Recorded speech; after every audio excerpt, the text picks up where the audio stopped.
నమస్తే, welcome to oil news network. ఈ మధ్య తెలంగాణలో తెలుగు స్క్రైబ్ అనే సోషల్ మీడియా ప్లాట్ఫామ్ మీద యూఏపీఏ కింద నోటీసులు ఇచ్చారు. అంటే త్వరలో దాంట్లో పనిచేసే వాళ్ళ మీద యూఏపీఏ కేసు నమోదు చేయొచ్చు. UAPA case unlawful activities prevention act, చట్ట వ్యతిరేక కార్యకలాపాల నివారణ చట్టం. ఇది ఎంత క్రూరంగా ఉంటుందంటే మిగతా ఏ కేసులు కూడా దీంతో సరిపోవు. భారతదేశంలో అత్యంత క్రూరమైన చట్టం ఇది. రాజ్యాంగానికి వ్యతిరేకమైనది అని సుప్రీంకోర్టులో చాలా పిటిషన్లు ఉన్నాయి దీని మీద. ఇప్పటికే రాజ్యాంగాన్ని ధిక్కరిస్తున్నది ఈ చట్టం. ఇది 1967లో కాంగ్రెస్ ప్రభుత్వం తీసుకొచ్చింది. ఆ తర్వాత 2019లో బీజేపీ కేంద్ర ప్రభుత్వం సవరణలు తీసుకొచ్చిన తర్వాత ఇది చాలా దుర్మార్గంగా తయారైంది. ఈ చట్టం కింద ఎటువంటి న్యాయ ప్రక్రియ లేకుండానే వ్యక్తులను ఉగ్రవాదులుగా ప్రకటించే అధికారం కేంద్ర ప్రభుత్వానికి ఉన్నది. ఈ చట్టంలో మిగతా కేసులకు సంబంధించి అయితే బెయిల్ నియమం, జైలు మినహాయింపు. అన్ని కేసుల్లో బెయిల్ అనేది నియమం, తప్పకుండా ఇవ్వాల్సింది. జైలు అనేది మినహాయింపు మాత్రమే, తప్పనిసరి పరిస్థితుల్లో మాత్రమే జైలు. కానీ ఇందులో పూర్తిగా ఉల్టా. యూఏపీఏ చట్టం కింద కేసు పెడితే బెయిలే మినహాయింపు, జైలు నియమం, కంపల్సరీ జైలు, బెయిల్ వచ్చే అవకాశం లేదు. ఇంకొక దుర్మార్గమైంది ఏంటంటే ఇందులో ఏ కేసులోనైనా నిందితుడు తప్పు చేశాడని, నేరం చేశాడని ప్రభుత్వము నిరూపించాల్సిన అవసరం ఉంటుంది. కానీ ఇందులో తాను నేరం చేయలేదని నిందితుడు నిరూపించుకోవాల్సిన అవసరం ఉంటుంది. ఏ కేసుల్లో ఈ విధంగా ఉండో యూఏపీలో ప్రత్యేకంగా అది ఉంటుంది. ఇంకా బెయిల్ అయితే ఈ కేసులో బెయిల్ రావడం అసాధ్యం. ఇందులో చిన్న 0.0001% అయినా నిజం ఉన్నది ఈ కేసులో అని జడ్జి భావిస్తే బెయిల్ ఇచ్చే అవకాశం లేదు, బెయిల్ ఇవ్వాల్సిన అవసరం లేదు. అలాగే ఛార్జ్షీట్ వేయడం 90 రోజుల్లో ఛార్జ్షీట్ వేయాలి. ఒకవేళ కోర్టు అనుమతిస్తే 180 రోజుల వరకు కూడా ఛార్జ్షీట్ వేసే అవకాశం లేదు. బెయిల్ అనేది చాలా దూరపు మాట. ఇంత దుర్మార్గమైన క్రూరమైన చట్టం భారతదేశంలో ఎంతో మందిని ఇప్పుడు జైళ్లలో పడేసింది.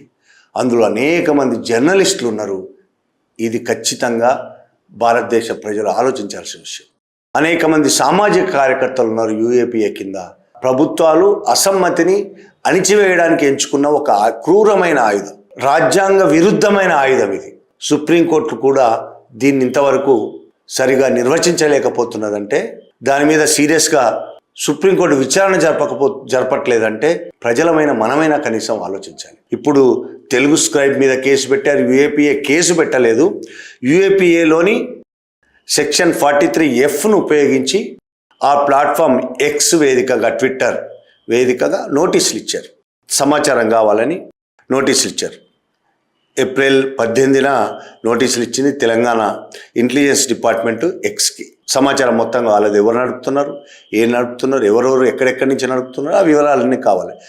వివరాలన్నీ తెలుసుకోవడానికి యూఏపీఏ చట్టం ఉపయోగించాల్సిన అవసరం లేదు. నిజానికి ఇప్పటికే అనేక సోషల్ మీడియా ప్లాట్ఫామ్లు చట్ట వ్యతిరేకంగా నడుస్తున్నాయని చెప్పేసి మూసేయించిన సందర్భాలు ఉన్నాయి. కేంద్ర ప్రభుత్వం ఐటీ చట్టాలు ఉన్నాయి, దానికి సంబంధించి చాలా ఐటీ చట్టాలు ఉన్నాయి.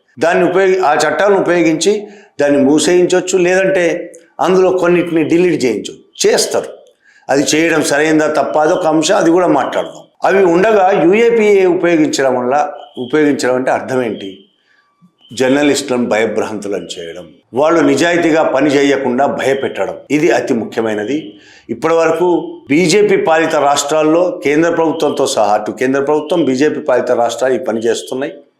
జర్నలిస్టులను భయకంపితులను చేయడానికి చట్టాన్ని ఉపయోగిస్తున్నాయి. ఇప్పుడు బీజేపీ మార్గంలో నడుస్తున్నాడని ఆరోపణలు ఎదుర్కొంటున్న రేవంత్ రెడ్డి ప్రభుత్వం కూడా ఇదే చేస్తున్నది. తెలంగాణలో ఒక తెలుగు స్క్రైబ్ మీద ఇప్పుడు యూఏపీఏ కేసు రేవంత్ రెడ్డి ప్రభుత్వం పెట్టింది. కానీ బీఆర్ఎస్ ప్రభుత్వం గతంలో ఈ యూఏపీఏని చాలా దుర్వినియోగం చేసింది. యూఏపీఏ దుర్వినియోగం చేస్తున్నదని అన్ని ప్రతిపక్షాలు మాట్లాడుతున్నాయి దేశంలో. ఇవాళ బీఆర్ఎస్ కూడా మాట్లాడుతున్నది.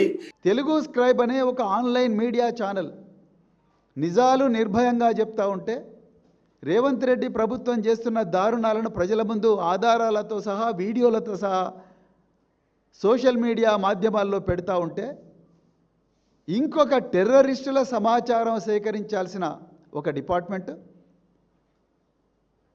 ఆ డిపార్ట్మెంటు ట్విట్టర్కు లెటర్ రాస్తుంది. ఆ లెటర్ అంతా కూడా ఇప్పుడు సోషల్ మీడియాలో పూర్తిగా దేశం అంతా కూడా సర్క్యులేట్ అవుతుంది. మొత్తం దేశంలో ఉండే ఫేమస్ జర్నలిస్టులు అది కూడా దీన్ని ఖండించారు.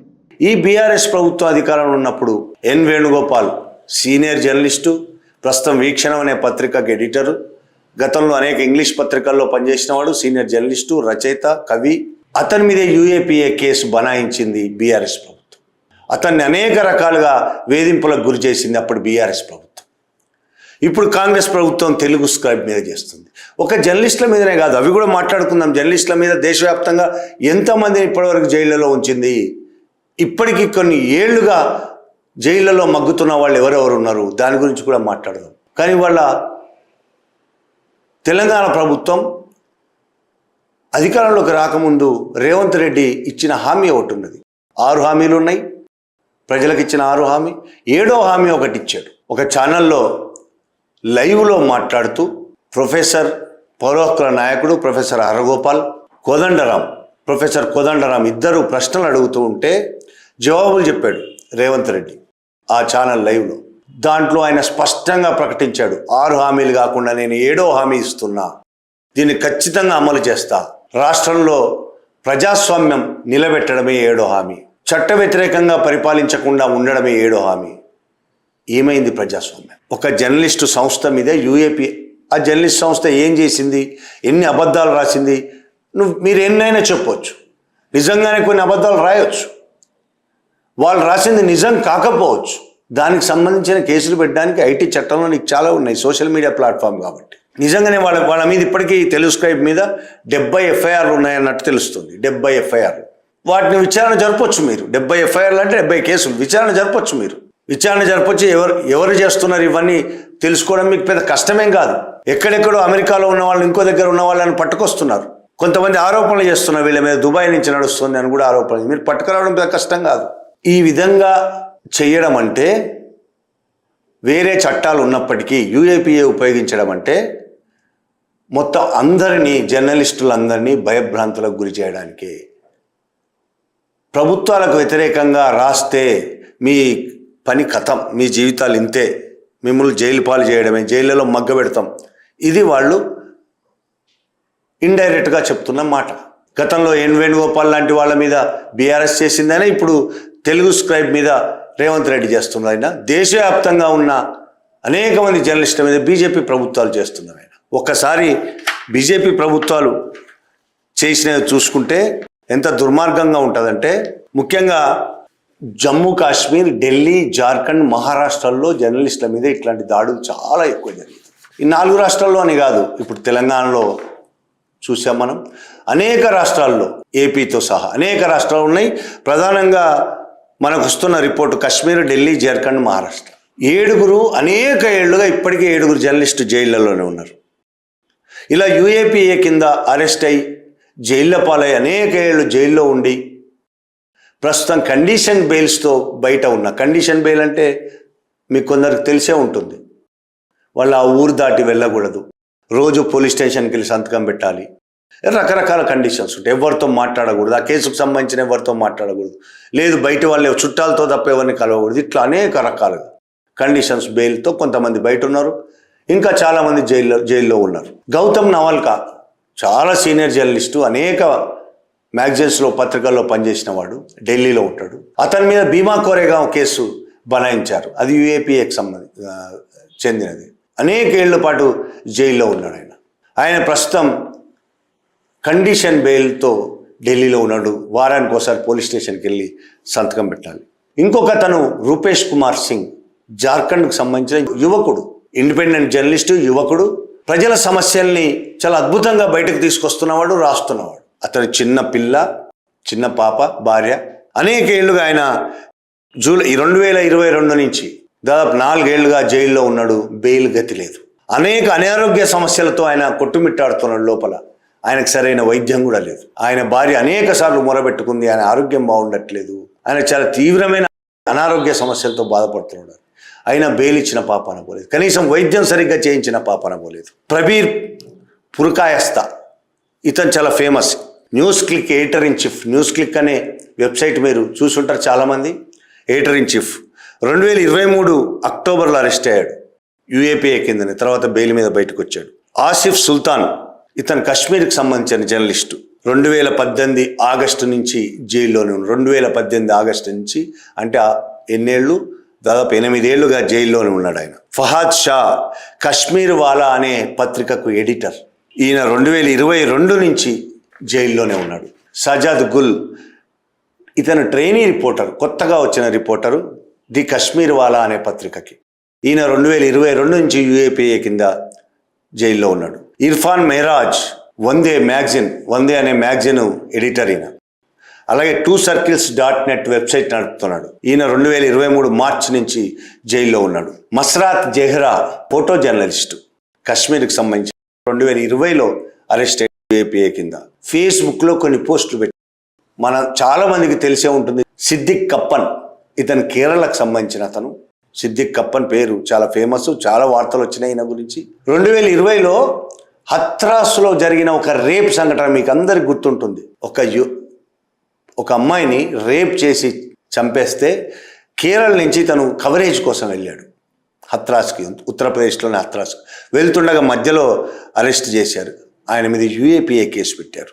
అతను కండిషన్ బెయిల్ మీద ఢిల్లీలో ఉంటున్నాడు. కేరళ అతను బాగా డబ్బున్న వాళ్ళు ఏం కాదు, కానీ ఢిల్లీలో ఉండాల్సిన, ఢిల్లీలో ప్రభుత్వం ఏమి ఖర్చులు భరించదు.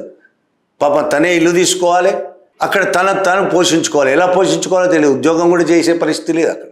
ఆ విధంగా సిద్దిక్ కప్పన్ అక్కడ ఉన్నారు. ఇంకా చాలామంది ఈ విధంగా కశ్మీర్ జర్నలిస్టులు చాలామంది లోపల జైళ్ళలో మగ్గుతున్నారు. అలాగే మీడియా సంస్థల మీద కూడా దాడులు చేసింది కేంద్ర ప్రభుత్వం. న్యూస్ క్లిక్ కావచ్చు, న్యూస్ క్లిక్ మీద అయితే 2023లో ఢిల్లీ పోలీసులు రైడ్స్ చేశారు.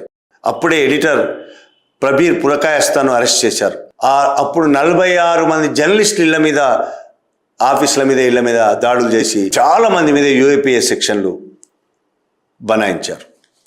ఇప్పుడు తెలుగు స్క్రైబ్ మీద సమాచారం కోసం యూఏపీఏ చట్టంలోని ఒక సెక్షన్ ఉపయోగిస్తుంది, 43F. ఇది ఎంత దుర్మార్గమైనది. ఒకవైపు ఏమో రాహుల్ గాంధీ ఈ యూఏపీఏ దుర్మార్గం గురించి, దుర్వినియోగం గురించి రోజు మాట్లాడుతూనే ఉంటాడు. భారతదేశంలో కేంద్ర ప్రభుత్వం, బీజేపీ రాష్ట్ర ప్రభుత్వాలు యూఏపీఏను దుర్వినియోగం చేస్తున్నాయని, అనేక మంది మీద అక్రమంగా యూఏపీఏను వినియోగిస్తూ జైళ్లలో మగ్గేటట్టు చేస్తున్నాయని, ఏ నేరం చేయకుండానే జైలులో మగ్గేటట్టు చేయగలిగే ఒకే ఒక చట్టం యూఏపీఏ. చాలా ఈజీగా బెయిల్ రాదు, ఎన్నేళ్ళు ఉండాలో తెలియదు. జడ్జిలు బెయిల్ ఇవ్వాలనుకున్న ఇవ్వలేని కండిషన్స్ అందులో, కాబట్టి బెయిల్ ఇవ్వరు. చాలా చోట్ల జడ్జిలు కూడా అలాగే తయారయ్యారు. దేశంలో ప్రజలందరూ వాళ్లకు టెర్రరిస్టులుగానే కనిపిస్తారు. న్యాయమూర్తులు చాలా గొప్పవాళ్ళు, వాళ్ళు తప్ప, వాళ్ళ ప్రభుత్వాలు తప్ప, పోలీసులు తప్ప, ఇక దేశంలో ప్రజలందరూ టెర్రరిస్టులుగానే కనిపిస్తుంటారు. కాబట్టి వాళ్ళకు బెయిల్ రావు. విద్యార్థుల మీద, సామాజిక కార్యకర్తల మీద, ఎంతమంది మీద ఈ విధంగా యూఏపీఏ కేసులు, కొన్ని వేల కేసులు యూఏపీఏ కేసులు జైళ్ళలో మగ్గుతున్నారు అనేక మంది. ఇక మావోయిస్టు లింక్స్ పేరుతో పెడుతున్న యూఏపీఏ కేసులకైతే లెక్కే లేదు. మన దగ్గరనే ఎన్ని వందల మంది ఉన్నారో. తెలంగాణ, ఏపీలో యూఏపీఏ కేసుల్లో ఉన్నవాళ్ళు 100 మంది కార్యకర్తలు, ప్రజల కోసం పనిచేస్తున్న కార్యకర్తలు. వాళ్ళు చేసిన పని ఏందయ్యా అంటే, ప్రభుత్వాలు చేస్తున్న అక్రమాలకు, అన్యాయాలకు వ్యతిరేకంగా రాయడం, వ్యతిరేకంగా మాట్లాడడం, వ్యతిరేకంగా సభలు పెట్టడం. ఈ కారణాలతోని యూఏపీఏ అనే ఒక క్రూరమైన చట్టాన్ని ఉపయోగించి అందరినీ జైలులో పడేస్తున్నారు.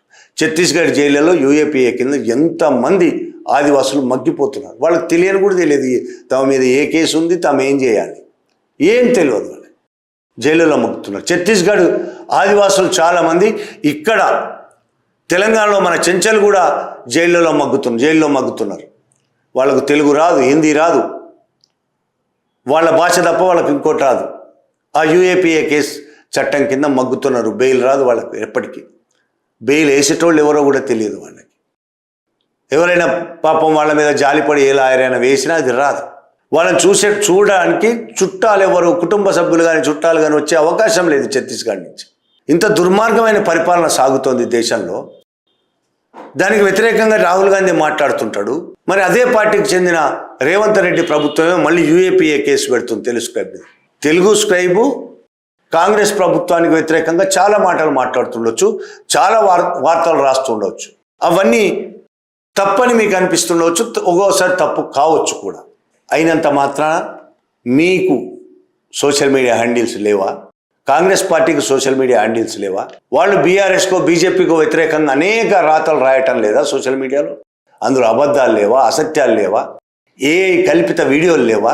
మీరు చేస్తేనేమో వ్యూహము, ఎత్తుగడలు, ప్రభుత్వాన్ని నిలబెట్టుకోవడానికి చేసే పనులు అవన్నీ. ఇతరులు చేస్తేనేమో టెర్రరిస్టులు, ఉగ్రవాద చట్టాలు ఉపయోగిస్తారు వాళ్ళ మీద. బీఆర్ఎస్ ప్రభుత్వం చేసినప్పుడు మీరు ఈ విధంగా చేసినప్పుడు మీరు ఖండించారు, వ్యతిరేకించారు. దానికి వ్యతిరేకంగానే మీరు ఎన్నికల ప్రచారం చేశారు. అందుకే ప్రజాస్వామ్యాన్ని నిలబెడతానని చెప్పారు. మీరు చేస్తున్న పని అదే. అంటే రాహుల్ గాంధీ నాయకత్వాన్ని మీరు వ్యతిరేకిస్తున్నారన్నమాట. రాహుల్ గాంధీ మాటను మీరు ధిక్కరిస్తున్నారు. రేవంత్ రెడ్డి రాహుల్ గాంధీ మాట కంటే మీకు మోడీ మాట గొప్ప. మోడీ ఏ విధంగా చేస్తున్నారో అదే విధంగా మీరు చేయాలని మీరు అనుకుంటున్నట్టు నాకు అనిపిస్తున్నది. మోడీ ప్రభుత్వం యూఏపీఏ ఉపయోగించి దేశాన్ని మొత్తం బందీఖానాలా చేయాలనుకుంటున్నది. అన్ని జైళ్లలో నింపేయాలనుకుంటున్నది. అసమ్మతివాదులను, కార్యకర్తలను, విద్యార్థులను, జర్నలిస్టులను, లాయర్లను జైళ్లలో నింపేద్దామని మోడీ ప్రభుత్వం కుట్ర చేసింది. ఆల్రెడీ చాలామంది జైళ్లలో ఉన్నారు. అదే మార్గంలో నడవాలని ఎందుకు నడుస్తున్నాం? అదే మార్గంలో ఇప్పుడు మోడీ ప్రభుత్వం చేస్తున్న దుర్మార్గాలను వ్యతిరేకిస్తున్న రాహుల్ గాంధీ నాయకత్వం ఇస్తున్న పార్టీ మళ్ళీ మోడీ పద్ధతిలోనే పనిచేస్తారంటే దాన్ని రాహుల్ గాంధీ ఎందుకు మాట్లాడట్లేదు దీని మీద? ఇది మీకు చిన్న కేసుగానే అనిపించవచ్చు. ఒక తెలుగు స్క్రైబ్ మీద, ఆ తెలుగు స్క్రైబ్ ఎప్పుడు కాంగ్రెస్కు వ్యతిరేకంగా అబద్ధ ప్రచారాలు చేస్తుంది కాబట్టి దాని మీద చేయొచ్చు అని కాంగ్రెస్ కార్యకర్తలకు చాలామందికి అనిపిస్తుంది, కాంగ్రెస్ అభిమానులకు అనిపిస్తుంది. ఇందాక నిన్ననో ఇవాళనో ఒక పోస్ట్ చూసా. ప్రముఖ journalist, writer K. Srinivas Andhra Jyothi ఎడిటర్గా చేసిన అతను ఇదే తెలుగు స్క్రైబ్ మీద యూఏపీఏ కేసుకు సంబంధించి తన సోషల్ మీడియా ప్లాట్ఫామ్ మీద ఒక ఆర్టికల్ రాశాడు. దాని కింద ఒక ఆయన ఎంత దారుణంగా రాశాడంటే తెలుగు స్క్రైబ్ చెప్పిన అబద్ధాలన్నింటినీ రాశాడు. ఓకే, అంతవరకు ఓకే. తెలుగు స్క్రైబ్ ఏ అబద్ధాలు రాసిందో అవన్నీ చెప్తూ ఇది దుబాయ్ నుంచి నడుస్తున్నట్టుంది అని అనుమానాలు వ్యక్తం చేస్తూ, దుబాయ్ నుంచి గల్ఫ్ కంట్రీస్ నుంచి నడిచే అవకాశం ఉంది కాబట్టి అక్కడ పాకిస్తానీలో, విదేశీయులో ఈ కథనాలు రాస్తున్నారేమో, కాబట్టి దేశ సార్వభౌమాధికారానికి, దేశ శాంతి భద్రతలకు భంగం కలిగించే అవకాశం ఉంది. కాబట్టి యూఏపీఏలోని 43Fను ఉపయోగించవచ్చు. ఇంత అద్భుతమైన ఊహలకు నిజంగా సలాం.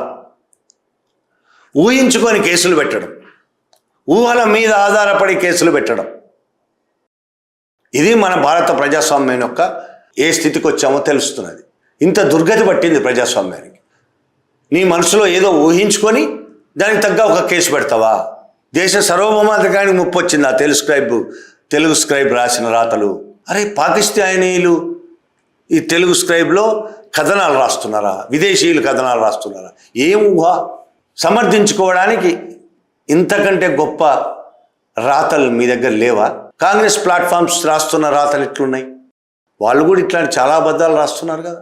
అయితే బీజేపీతో పోటీ పడగల వాళ్ళు ఎవరు లేరు ఇక్కడ అబద్ధాలు రాయడానికి, సృష్టించడానికి. బీజేపీ తర్వాతనే ఎవరైనా కానీ, అయినా మీరు బీజేపీ మార్గంలో నడవాలనుకోవడంలోనే అసలు సమస్య ఉన్నది. బీజేపీ ఈ దేశంలో ఫాసిజాన్ని స్థాపించింది. ఫాసిస్టు ప్రభుత్వం నడుపుతోంది భారతదేశంలో. ఆ ఫాసిస్టుకు సామంత రాజుగా ఉండదలుచుకున్నావా?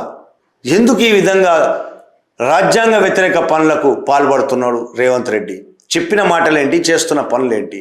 ఆయనకు వ్యతిరేకంగా ఎవరు రాసినా భరించలేని పరిస్థితి. భరించలేకపోతే ఎలాగో మీ ప్లాట్ఫామ్స్ ఉన్నాయి, రాయొచ్చు. మీరు కూడా ఇందులో నిజాలేంటి, అబద్ధాలేంటి రాయొచ్చు. చాలా వివరంగా రాసి ప్రచారం చేయొచ్చు. మీకు ఇంకెక్కువ అవకాశాలు ఉన్నాయి, అధికారంలో ఉన్నారు కాబట్టి ప్రచారం చేసుకోవడానికి. ఒక రాతకి ఇంకొక రాతే సమాధానం అవుతుంది. కార్టూన్లు గీస్తే కూడా కేసులు పెట్టే పరిస్థితిలో ఉన్నాయి. చాలామంది కార్టూనిస్టుల మీద కేసులు పెట్టారు. జర్నలిజం అంటే మీకు నచ్చిన విధంగా రాయడమే జర్నలిజం అని మీరు అనుకుంటే ఈ దేశం సర్వనాశనం అయిపోతుంది. ఇప్పటికైనా కొంతమంది జర్నలిస్టులైనా నిజాయితీగా మిగిలి ఉన్నారు. వాళ్ళు నిజాయితీగా రాతలు రాస్తున్నారు. వాళ్ళ రాతలు ప్రభుత్వానికి నొప్పి కలిగించవచ్చు, లేదు ప్రతిపక్షాలకు నొప్పి కలిగించవచ్చు. నొప్పి కలిగిస్తున్నాయని కేసులు పెట్టుకుంటూ పోతే నెహ్రూ తనకు వ్యతిరేకంగా వేరే పేరుతో తాను ఆర్టికల్స్ రాసుకున్న సందర్భం మర్చిపోవద్దు మీరు. నెహ్రూ తన పాలన తన విధానాలకు వ్యతిరేకంగా ఆయనే పత్రికల్లో వేరే పేరుతో ఆర్టికల్స్ రాసిన చరిత్ర ఉన్నది. ప్రజాస్వామ్యం అంటే అది.